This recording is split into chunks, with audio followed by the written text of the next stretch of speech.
کہ لیلا اور مجنو کو دنیا سے گئے ہوئے بھی 1500 سال گزر گیا ہے، لیکن ابھی اگر ہم کسی کو مجنو بولتے ہیں تو پورے گاؤں والے سمجھ جاتے ہیں کہ اس لڑکے کو کوئی چھیڑ رہا ہے عاشق کہہ کے، جبکہ آپ بھی نہیں جانتے کہ مجنو صاحب کہاں پیدا ہوئے۔ پتہ ہے آپ میں سے کسی کو؟ نہیں۔ لیلا کہاں پیدا ہوئی؟ نہیں۔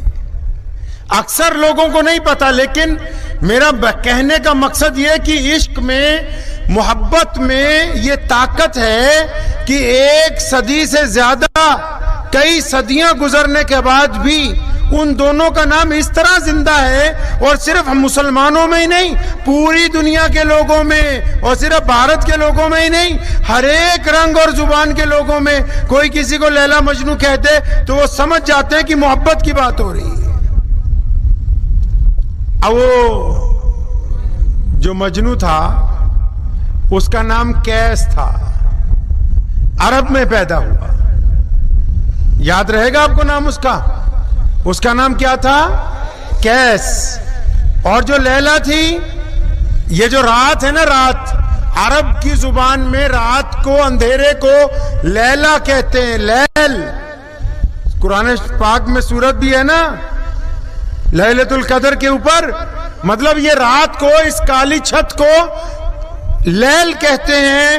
تو جب لیلا پیدا ہوئی تو اس کا رنگ اتنا کالا تھا، اتنا کالا تھا، اتنا کالا تھا کہ اس کی ماں نے اس کا نام کالی رکھ دیا، مطلب اس کو عربی میں لیلا کہنے لگی۔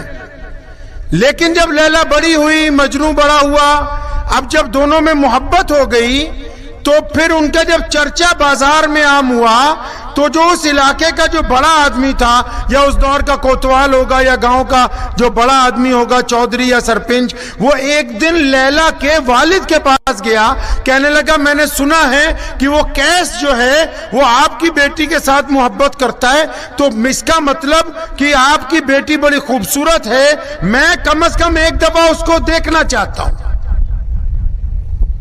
تو وہ جو لیلا کا ابو تھا نا، وہ ہنسنے لگا، کہنے لگا ٹھیک ہے آؤ بیٹھو، چائے بنوائی۔ تو اس نے آواز ماری، بیٹا لیلا ادھر آؤ۔ تو جب لیلا اندر سے آئی نا تو وہ اتنی زیادہ کالی تھی، عام کالے لوگوں سے بھی زیادہ بالکل کالی تھی۔